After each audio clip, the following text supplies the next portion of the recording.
ഇന്നത്തെ യാത്ര ഒരമ്പലം കാണാനാണ് കേട്ടോ. 2 മണിക്കൂറത്തെ ട്രാവലിന് ശേഷം ഞങ്ങൾ സ്ഥലത്തെത്തി കേട്ടോ. പണി തീരാത്ത ഒരമ്പലമാണ് കേട്ടോ. അതിൻ്റേതായ കുറവുകളും അവിടെ കാണാൻ കഴിയും കേട്ടോ. നല്ല പ്രകൃതി രമണീയമായ ഒരു സ്ഥലമാണ് കേട്ടോ. കുറേ പാടങ്ങളൊക്കെ നമുക്ക് കാണാൻ സാധിക്കും കേട്ടോ. അത്രയും നല്ല ഭംഗിയാണ് അവിടെ. പക്ഷെ ഒരു പ്രശ്നമുണ്ട്, കുരങ്ങന്മാരുടെ ശല്യമുണ്ട് കേട്ടോ. ഇതാ ഈ കുരങ്ങൻ ഈ പഴം തിന്നുന്നത് എന്താണെന്നറിയോ? അവിടെയുള്ള പൂജ ചെയ്തുകൊണ്ടിരുന്ന അവരുടെ പഴം തട്ടിപ്പറിച്ചു കൊണ്ടുപോയതാണ് കേട്ടോ. കുരങ്ങന്മാരുടെ ശല്യം നല്ലപോലെ ഉണ്ട്. അതുകൊണ്ട് അത് മാത്രം ഒന്ന് ശ്രദ്ധിക്കണം. അങ്ങനെ അമ്പലത്തിൻ്റെ അകത്തേക്ക് കടന്നു. പക്ഷേ അകത്ത് നമുക്ക് വീഡിയോഗ്രാഫിയോ ഫോട്ടോഗ്രാഫിയോ ഒന്നും അലൗഡല്ല. അതുകൊണ്ട് അത്രേ എടുത്തിട്ടുള്ളൂ.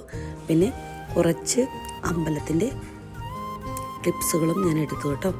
എന്നിട്ട് അന്നദാനം കിട്ടുന്ന സ്ഥലത്തേക്കാണ് പോയത്. ഇന്ന് അന്നദാനം കൊടുക്കുന്നില്ല, പക്ഷേ വ്യാഴാഴ്ച ദിവസങ്ങളിൽ ഇവിടെ നിന്നാൽ അന്നദാനം ഉണ്ടാവും കേട്ടോ. അങ്ങനെ അവിടുത്തെ കാഴ്ചകളൊക്കെ ഞാൻ കുറേ നിന്ന് കണ്ടു. അങ്ങനെ അവിടെ അടുത്തുള്ള ശിവലിംഗത്തിൻ്റെ അടുത്തും പോയി പ്രാർത്ഥിച്ചു. അപ്പോഴാണ് ഞാൻ കാണുന്നത് ഒരു ആമ്പലിൻ്റെ കുളം. അതും നല്ല ഭംഗിയിൽ അവിടെ മുഴുവനും പരന്ന് കിടക്കുന്നുണ്ടായിരുന്നു കേട്ടോ. അതൊക്കെ വീഡിയോ എടുത്തതിന് ശേഷം താഴേക്ക് നടന്നു പോകുന്നവരെ കണ്ടു.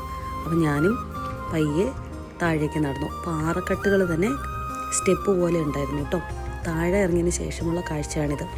ഇവിടെ വന്നതിന് ശേഷം താഴേക്ക് ഇറങ്ങിയതിന് ശേഷമാണ് ഞാൻ അറിയുന്നത് ആർമിയുടെ ട്രെയിനിങ് നടക്കുന്നുണ്ടെന്നും അതുമാത്രമല്ല ഒരു സിനിമയുടെ ഷൂട്ടിങ്ങിന് സെറ്റ് ഇവിടെ ഇട്ടിട്ടുണ്ടെന്നും. അപ്പം വന്ന് എനിക്ക് 3 വീഡിയോയ്ക്കുള്ള കാര്യങ്ങളുമായിരുന്നു കേട്ടോ. എന്തായാലും ആ 3 കാര്യം ഈ വീഡിയോയിൽ തന്നെ കാണിക്കും. ആർമിയുടെ ട്രെയിനിങ് നടക്കുന്നതുകൊണ്ട് നമുക്ക് അങ്ങോട്ട് പോകാനുള്ള അനുവാദമില്ലായിരുന്നു. എങ്കിലും എടുക്കാൻ പറ്റുന്നത് മാത്രം ഞാനൊന്ന് ഷൂട്ട് ചെയ്തിട്ടുണ്ട് കേട്ടോ. വളരെ മനോഹരമായൊരു സ്ഥലമാണ് കേട്ടോ.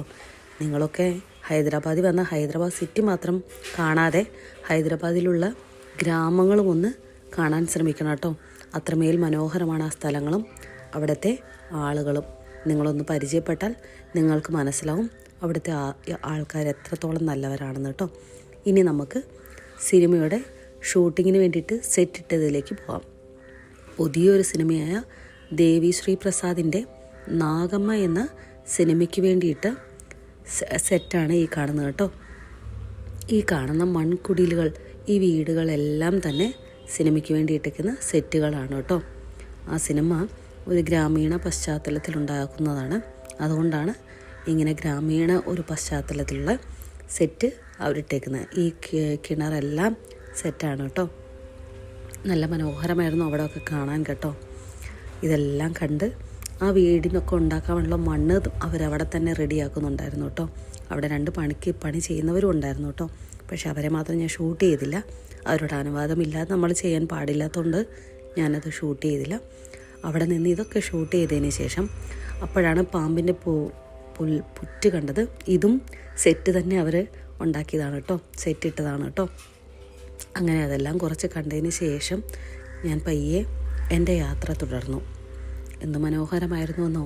സെറ്റാണെന്ന് സത്യം പറഞ്ഞാൽ തോന്നില്ല. ഒരു ചെറിയ കുടിലുകളാണ്, ഒരു ഗ്രാമവാസികളാണ്, അല്ലെങ്കിൽ ഒരു ഗ്രാമമാണെന്ന് തോന്നും. ഈ പാറ കണ്ടോ? ഇത് ഒറിജിനലാണെന്ന് വിശ്വസിക്കുന്നുണ്ടോ?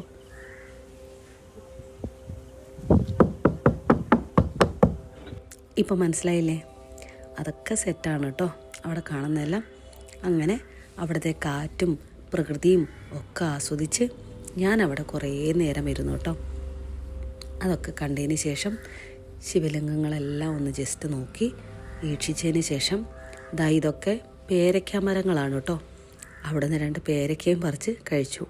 നാളെ മറ്റൊരു വീഡിയോയിൽ കാണുന്നവരെ ബായ്.